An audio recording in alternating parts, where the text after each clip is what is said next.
Fiona, I'm so Correct. proud of you. In a short 4 hours, you not just learned about Peter Drucker, Yeah. you learned how to use some of these concepts. I learned from you and the Peter F. Drucker Academy Hong Kong, as well as MBA class in the Chinese University of Hong Kong. Well, you and I just speaking is not good enough. You've got to find some experts, right? Of course. Let's welcome Henry To, who's going to be the moderator for the next session, and his panel of distinguished panelists. Yeah, we'll Henry, all please. of you proceed to the stage. Thank you.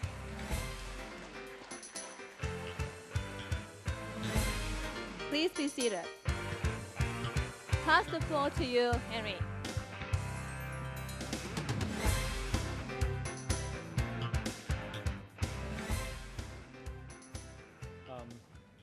Good afternoon, ladies and gentlemen. Welcome back to the Drucker Centennial Forum. This is the third plenary section that our topic is about leader of the future. And Peter gave us lots of rules for this session. And I'm not going to go through all of them, but most of his rules do apply. When I browsed through the bios of our distinguished speakers, I found out that the only person that needs to be introduced is actually myself.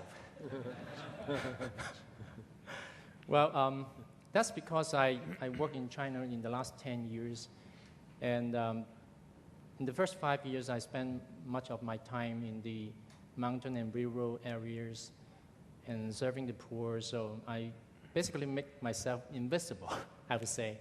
So when I browsed all these gentlemen's bio, I said, wow, I'm not going to spend so much time to read how many awards and honors they got.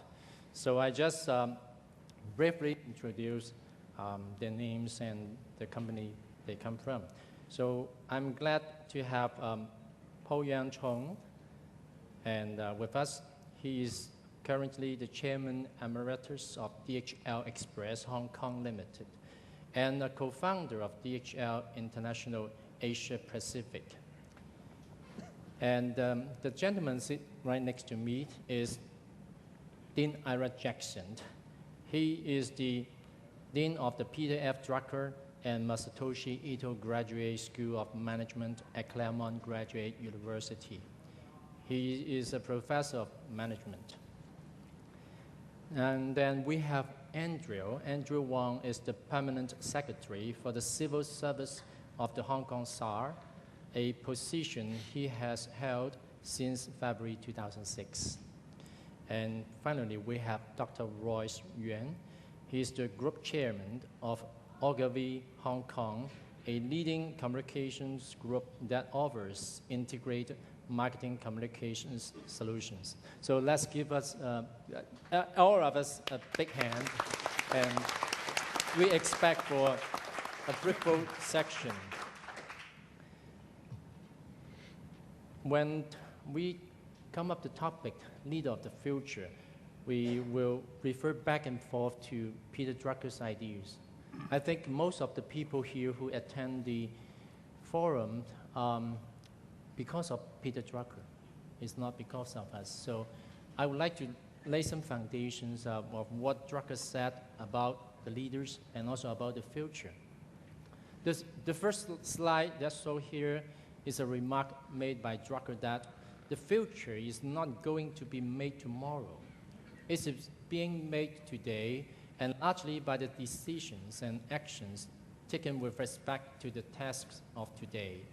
Conversely, what is being done to bring about the future directly affects the present.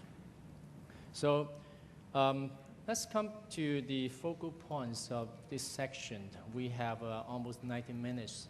So the items that we are going to talk about will include the important qualities for the leaders of the future, the biggest challenges to the leaders of the future, how to create and search for change as opportunities, how to anticipate crisis, and how to pick your successors. This morning, Frances Hesselbein gave us an excellent speech, and she greatly inspired us. I received Frances 3 days ago in Beijing. Early in the morning, 5 a.m., she just arrived from the States to Beijing, and then she joined our first forum there. And then that evening, she flew with us to Nanchang, and we start another Drucker Centennial Forum in Nanchang, where over 600 executives attended. The next day, she was with us in Shanghai, and that's yesterday.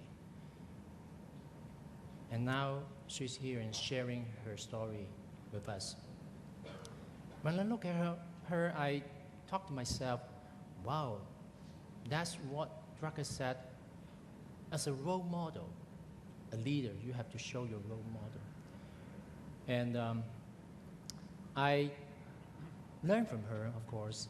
And last night I arrived Hong Kong from Shanghai at 1 a.m. And I told Stephen that I have to change my channel. I have to change from CCTV1, which is the Mandarin or Putonghua channel, now to TVB Pearl or ATV World channel. So I'm adjusting myself. So please pardon me if I can't express myself clearly in this section. Frances talked about leadership, and she gave us a lot of great quotes from the article wrote by Peter Drucker. And that's the article, Not Enough Generals Killed. There are some of the key points that I summarize. A leader is someone who has followers. Leaders do the right things. Popularity is not leadership. Results are. Leaders are highly visible, so they must set examples. Leadership is not rank, peerage, titles, or money. It is responsibility. And leaders must have integrity. So I would like to flow out the first question, and the question is about the future, of course.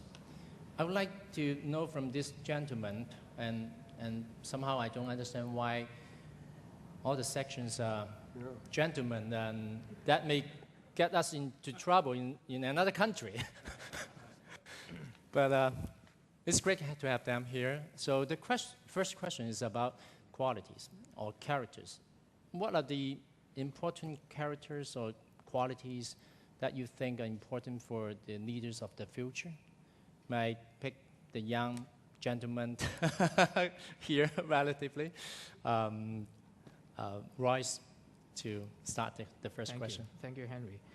I guess a lot of literatures, a lot of books have written about the quality of leaders. And from all the lessons learned, I have distilled one learning observation.